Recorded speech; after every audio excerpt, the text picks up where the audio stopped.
Bien, y como lo anunciamos, se encuentra con nosotros el doctor César Azabache, abogado penalista. Gracias, doctor, por acompañarnos una vez más. Le cuento que se acaba de publicar, se publicó un tuit de la bancada de Fuerza Popular respecto al tema que habíamos anunciado, la acusación constitucional contra el fiscal de la Nación. Y esto es lo que dice: el pleno de la bancada, con K, entendemos que se trata de Fuerza Popular, aprobó por unanimidad respaldar acusación constitucional presentada por Daniel Salaverry contra fiscal de la Nación. Entonces, esto procede. Nosotros el día de ayer habíamos compartido con ustedes la acusación, que es esta. Particularmente habíamos visto que de verdad los hechos en los que se sostiene o los que fundamentan la acusación no nos parecían los mejores. Uno era una encuesta de Ipsos que hablaba de una percepción ciudadana sobre la lucha contra la corrupción, y el resto son recortes periodísticos con opiniones de otros congresistas, entre ellos Mauricio Mulder. Eso es. Lo cierto es que el congresista y ahora la bancada de Fuerza Popular consideran que el fiscal no está haciendo lo que tiene que hacer. ¿Por qué? Porque no ha abierto hasta el momento ninguna investigación contra alguna de las empresas peruanas que han trabajado en consorcios con Odebrecht. Ese es el punto, doctora Azabache. ¿Esto procede o es una invasión de un poder a otro poder del Estado? Creo que hay varias maneras de explicar cuán poco sentido tiene esto, y creo que todas revelan la naturaleza de un juego que, por desgracia hay que decirlo, está tornándose perverso. Mi impresión es que si leemos el texto colectivamente, todos concluiremos que esta no es una acusación constitucional que pueda tomarse en serio, de modo que lo que la mayoría del Congreso está haciendo no es pretendiendo lanzar un caso legal contra el fiscal de la Nación. Todos los actos que tienen ese tipo de connotaciones irracionales en realidad nos llevan siempre a pensar que lo que está ocurriendo es otra cosa, ¿no? Y ahí es cuando los efectos terminan siendo contraproducentes para quien los impulsa. ¿Qué quiero decir con esto? Va a ser inevitable que ante una acusación así de precaria, tengo que decirlo, la opinión pública note o realce el peso específico de las investigaciones contra el señor Ramírez y la señora Keiko Fujimori que están impulsándose en estos días. Hay cuatro investigaciones. Justamente quiero poner énfasis en tres, ¿no? Ajá. Estos dos personajes, más la visita del fiscal Pérez a Brasil y la retoma de declaraciones a los personajes del caso. Creo que es tremendamente contraproducente, porque desde mi punto de vista las investigaciones sobre los fondos de campaña del fujimorismo en general no dependen de lo que diga el señor Odebrecht o el señor Barata, como las investigaciones contra el señor Humala y el señor Heredia no dependen de lo que ellos digan, dependen de las evidencias que se acopien. De modo que esta acumulación de gestos de fuerza, de eso estamos hablando, en el lenguaje del planeamiento de casos legales le llamamos a estas cosas exhibición de músculos, ¿no? Porque no producen ningún efecto distinto al visual. Lo que van a hacer es focalizar la atención de todos hacia lo que venga como evolución de la parte que debería ser la menos importante de las investigaciones de Lavallato, que son las declaraciones. Ahora, de otro lado... Ese argumento, si me permite, ese argumento favorecería a los fujimoristas que dicen que esto no tiene nada que ver con los procesos que se le siguen en curso a Keiko Fujimori o a Joaquín Ramírez o al partido. Al contrario, que lo acaben de decir y que todo ocurra a la vez muestra que hay una relación que no está reconocida. La sola coincidencia ya apuntaría a eso, que es una respuesta política a las investigaciones abiertas. Es que es imposible pensar que es un azar, sobre todo porque no hay un caso real. Si el fiscal de la Nación hubiera hecho algo realmente indebido, además, si lo hubiera hecho él, que es otro tema sobre el que quiero regresar, y estuvieran lanzando la acusación, pues entonces uno podría decir, no tiene por qué haber relación. Hay un hecho en realidad que investigar, pero no lo hay. De otro lado, el fiscal de la Nación. Bueno, hasta donde yo entiendo, y creo que entiendo algo de esto, el fiscal de la Nación no está a cargo de los casos que están en curso. Nosotros no tenemos un ministerio público que funcione como la Procuraduría, donde hay un jefe que no solo imparte instrucciones, sino que decide qué se hace en cada caso. Tenemos una fiscalía, un ministerio público, en el que el fiscal de la Nación puede dar directrices generales, pero no se puede entrometer con las decisiones específicas que cada fiscal de investigación toma en cada procedimiento que tiene en sus manos. De modo que la decisión sobre y en realidad es una decisión que no nos gusta mucho, ¿no? Pero la decisión sobre por qué está retrasada la toma de postura del Ministerio Público respecto a los socios, no solo peruanos, porque Odebrecht no solo tenía socios peruanos en estas cosas, no corresponde al fiscal de la Nación, corresponde a los fiscales que están a cargo. Un comentario que quiero lanzar además. Sí. El año 93, cuando el fujimorismo promovió la constitución de Torres y Torres Lara, uno de los grandes cambios que hizo, con lo que yo nunca he estado de acuerdo, pero está en la Constitución, fue modificar la regla de relación entre el Parlamento, el Judicial y el Ministerio Público para casos de acusaciones constitucionales. ¿Qué había pasado? En ese tiempo, el Poder Judicial le había dicho no a una acusación constitucional contra García. De modo que el fujimorismo se esforzó por crear una regla que vinculara a la Fiscalía y al Judicial a los casos de acusaciones constitucionales. Con un procedimiento de este tipo, tan mal planteado, el fujimorismo está exponiendo su propia regla, porque estoy seguro que una acusación constitucional como esta crearía un precedente que haría que el Ministerio Público y el Judicial se desvinculen de esa regla constitucional para no llevar a proceso una cosa así. Ahora, permítame hacer un comentario. Esta es la acusación. Lo que busca no es solamente iniciar un trámite, sino lo que se busca es, o lo que solicita la acusación es la destitución e inhabilitación. Como acaba de explicarnos el doctor Azabache, el fiscal de la Nación, es el representante, es la persona que encarna al Ministerio Público, pero aquí hay una serie de fiscales que son los particularmente encargados. Entiendo entonces que más bien encajaría esto en la figura que plantea el exfiscal José Peláez Bardales, que dice que pudo haber pedido el presidente del Congreso un informe al señor fiscal de la Nación sobre el avance de las investigaciones, o pudo haber cuestionado al fiscal que está viendo directamente el caso Odebrecht. Pero no crear un falso caso de responsabilidades respecto a un magistrado, el fiscal de la Nación, que no es el que tiene estos casos en sus manos. Claro, él lo considera Además, una exageración y que ese no es el camino. Y Fernando Rospigliosi ha dicho que esta es la peor presión a la Fiscalía que ve desde tiempos de Montesinos. ¿Podríamos calificarlo así? Yo solo tengo una discrepancia con ese enfoque, y es que creo que no es una verdadera presión la que se hace con una pistola de agua. Yo creo que más allá de que dentro del Congreso, espero que esto no ocurra, aunque lo acabas de notar, está comenzando a ocurrir, aunque la mayoría respalde este papel, pues este papel sigue siendo lo insulso y lo absurdo en contenido que es.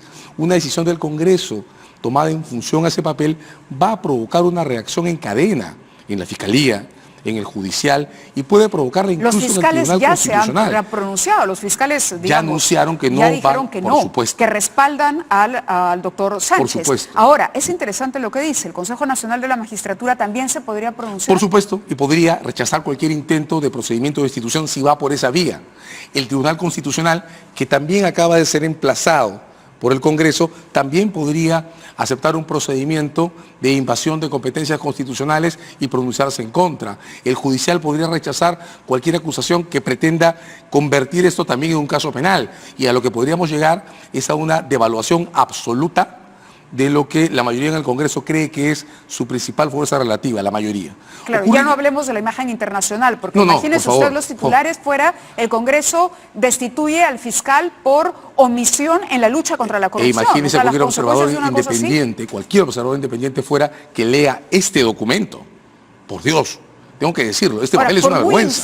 Por muy insulso que nos parezca, el fujimorismo tiene una mayoría importante. Eso es cierto. Si no la tuviera, no podría hacer ese ejercicio de poder del que estamos hablando. Pero es un error utilizar los mejores recursos que una agrupación tiene en cualquier ámbito, que una organización tiene en cualquier espacio, y depredarlos. También los recursos legales son recursos. ¿Cuántos votos se necesitan para aprobar esa acusación? 86. Sí, 86. Ya, el fujimorismo tiene ya 70, 71. Sí, de acuerdo. Pero de nuevo, imaginemos, vamos a correr la película. Vamos a imaginarnos que con este caso el fujimorismo aprueba una acusación constitucional. La pueden llevar por el terreno de lo penal o por el terreno de las responsabilidades simplemente políticas. A donde llegue ese papel, el documento es tan malo y el caso está tan mal planteado que ya sea el Consejo Nacional de la Magistratura o el propio Ministerio Público o el Judicial pueden desestimar el caso más adelante, porque esto pasa la regla de lo tolerable. Con eso el Congreso habría provocado el bloqueo de esa norma constitucional que comentaba recién, por la que pelearon tanto en el 93 para que las acusaciones constitucionales vincularan a todos los poderes del Estado. Lo perderían. Ahora, Por tanto, es sumamente interesante, mire usted que nos hemos tomado el trabajo de investigar y de revisar cada declaración citada como fundamento de hecho en la acusación, y le decía yo que descansa esta acusación en una encuesta que publicó Ipsos, que es esta encuesta, la hemos buscado, de enero del año 2007.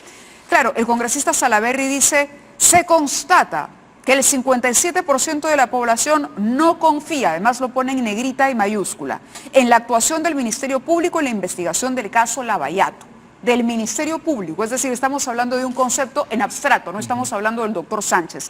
Lo interesante, para que ustedes sepan, es que esa misma encuesta obviamente no se hizo solamente para evaluar la gestión del doctor Pablo Sánchez en el Ministerio Público, sino también pues al gabinete, al Congreso, al Poder Judicial.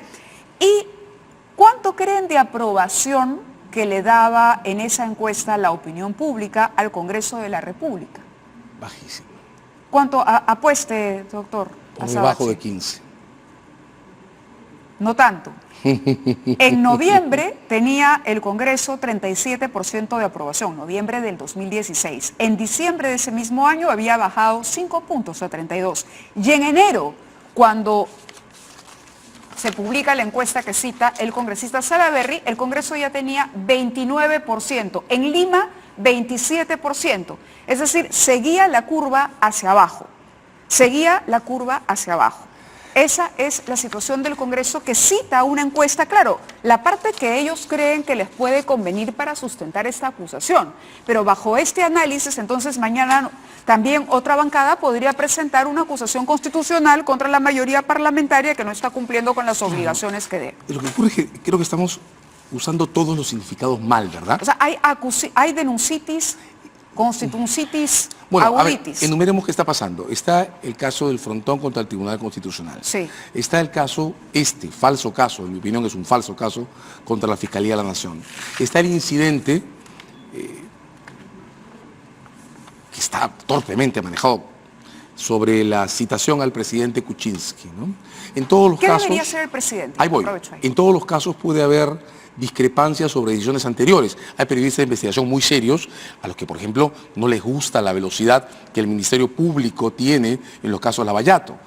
Hay observadores muy importantes, con la mayoría de los cuales estoy de acuerdo, que creen que más allá de las formas legales no es una buena idea en lo político que el presidente no responda claramente y rápido a los casos de la CIRSA. Yo creo que Peláez Bardales dice que puede ser incluso una estrategia no denunciar o abrir investigación contra las empresas por mucho que internamente se les esté por supuesto. O sea, puede ser una estrategia de la Digamos, si el Congreso quisiera saber sanamente qué ocurre, tendría que llamar al fiscal a cargo, que es Hamilton y no Pablo Sánchez, y preguntarle en una sesión reservada, para que nadie se entere, qué cosa es lo que en concreto está haciendo, en acusaciones legales, penales o constitucionales. Porque lo que está ocurriendo es que nos estamos olvidando de discutir, y de lo que se trata la democracia es de debatir y llegar a puntos de equilibrio. Repito, los tres asuntos. Uno puede discrepar con el modo en que el Constitucional abordó el caso del frontón. Uno puede discrepar con el modo en que el presidente ha abordado su propia actitud sobre el caso de las CIRSA, porque estaba citado. Uno puede, repito, muchos periodistas lo han hecho, criticar los métodos o los tiempos del Ministerio Público, pero no podemos hacer de nuestras críticas falsos casos legales, porque lo que estamos haciendo es depredando un recurso que es muy escaso, que es el de la persecución penal o constitucional. Un manoseo de la acusación constitucional. ¿Usted diría que lo que ha hecho Úrsula Letona el día de hoy también es eso? ¿Está dentro de eso? ¿Es un manoseo gratuito de la acusación constitucional, sobre todo entendiendo que la Constitución blinda al presidente por lo menos estos 5 años? Bien, y esto no procedería hasta... Sí, yo creo que es un error. Y creo que es un error que, como decía al principio, va a producir un efecto negativo sobre la propia mayoría. Porque, como insisto en decir, depredar recursos escasos importa perder el valor que estos representan. Y al margen de eso, ¿qué aconsejaría al presidente o al ministro, que lo acaba de escuchar? Es que el problema es que esto se ha entrampado ya innecesariamente, ¿no? Mi primera reacción ante cualquier caso de este tipo, cuando se trata de cosas sobre corrupción y gestión pública, es recomendar la máxima transparencia posible. Pero eso tendría que haber sido en el origen de este impasse. Este impasse se escaló ya a tal punto que si no fuera porque el caso El Frontón existe, yo recomendaría llevar esto al Tribunal Constitucional y que el Constitucional aclare si el régimen de relaciones entre la Presidencia de la República y el Congreso realmente permite esto. En mi opinión, no lo permite. Y no lo permite por una razón. En este tipo de relaciones no mandan las atribuciones de las comisiones investigadoras, mandan las restricciones de presentación del presidente ante el Congreso.